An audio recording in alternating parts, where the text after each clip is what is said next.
if you're working with a group that's going to put on a traditional Clue fundraiser, you'll probably want to help them with sponsors. There's a couple of reasons for this. First of all, because you're going to get a commission on the sponsors that you bring in. And second of all, because you have that way you can make sure that they get the sponsors that they need. It's good to get about 20 sponsors. That gives us a chance to get out a lot of clues. And so that's a good number to always, we can always add more, but that's a good minimum to aim for.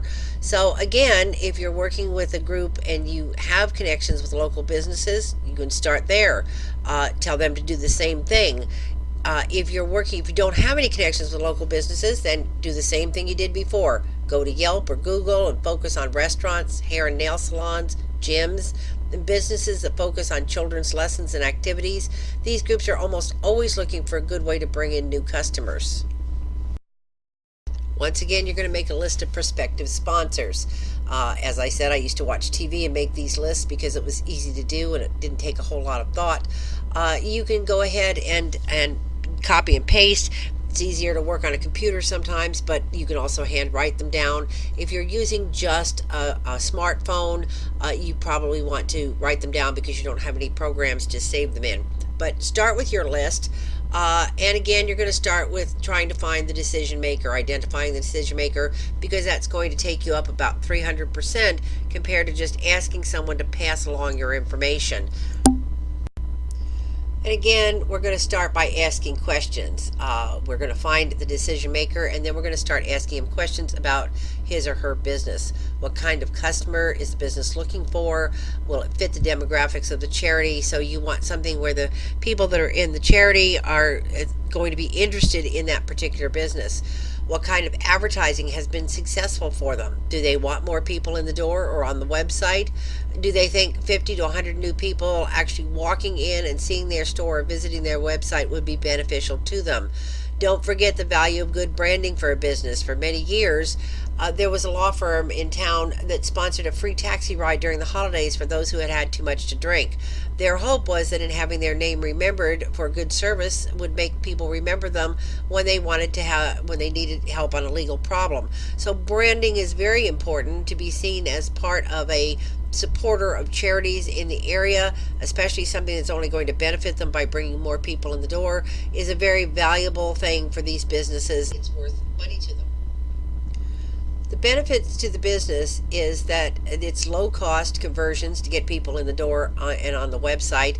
Conversion costs are something that business people look at, and considering what they're going to spend in the sponsorship for the number of people that are guaranteed to get in the door, that's a tremendous low conversion rate compared to most of the advertising that they're going to be doing. Branding themselves with high visibility for supporting a charity in the community.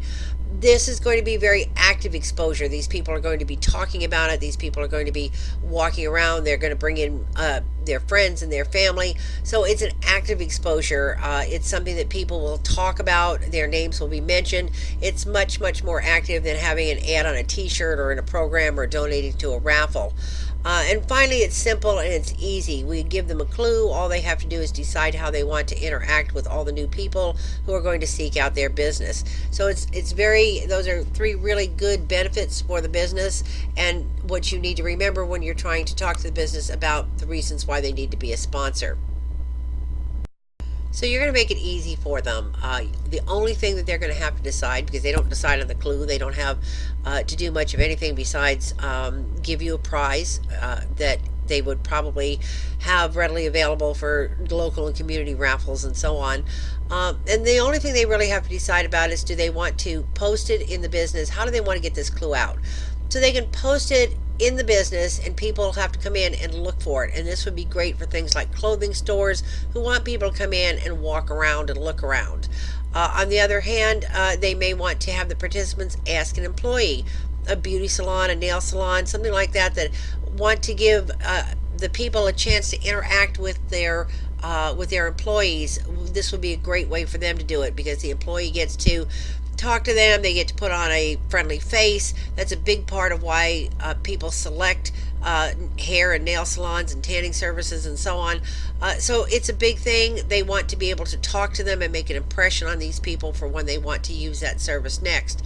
Or they can post it on their website. this does require that they send it to their webmaster, or if they do their own website, that they put it on the website. They can tell us, for example, that the clue will be what page the clue is going to be on, and then we're going to go ahead and include that in the information. So you might want to tell them that, for example, the clue would be on the page with home furnishings, or the clue would be on the page with girls' dresses, or something like that. And that would be where we would send them, so that we make sure that these people get to the right place in order to find the clue. But in doing so, they're also going to find the services or the goods that the business wants to send them to.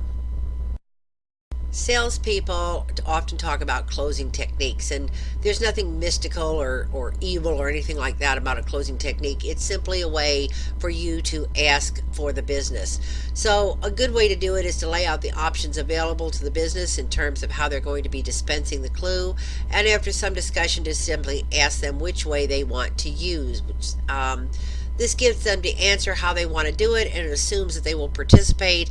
It's a very easy technique to use to close the sponsorships, and one that's very, very effective.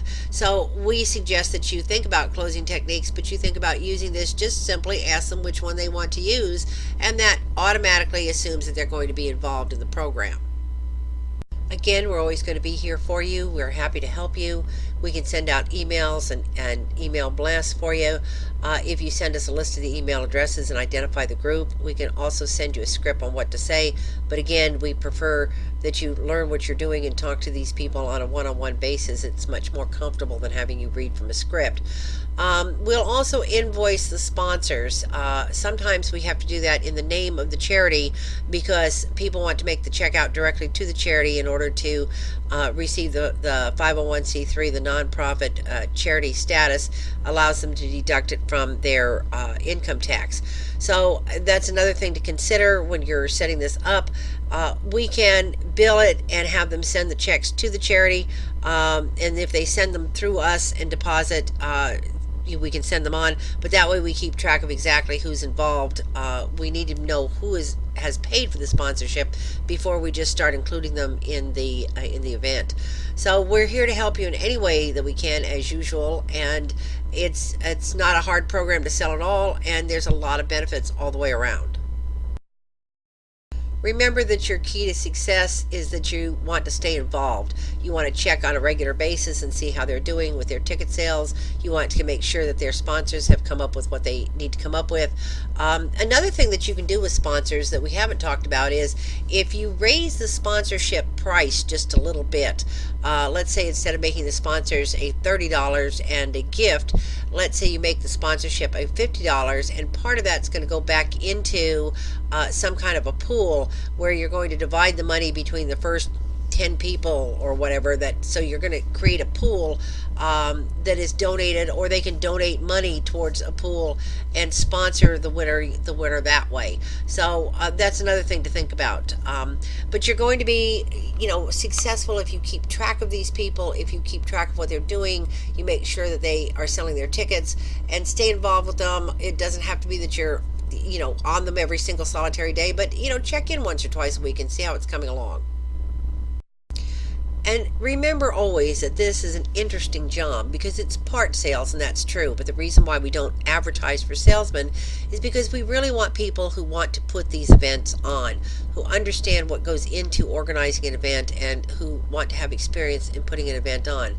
And remember that the most successful event planners are those who listen and pay attention to their clients and honestly try to provide them with the best outcome for their event. So you always have to keep that in mind, that you are primarily an event planner who does sales in order to get customers, but then really all event planners have to do that. And you're going to try and provide the very best experience for your customers. So always listen to what they have to say and take into consideration what their needs and thoughts are. If you have any questions, you can always call us. Remember, you can always get in touch with us at the stepintomysterytraining@gmail.com, and we will be more than happy to support you in any way that you need support. Once you get the hang of this, you're not going to need much, and your commission's going to go up. So keep that in mind, that you need the experience in order to become really good at this. But once you are, you're going to be earning a lot more money.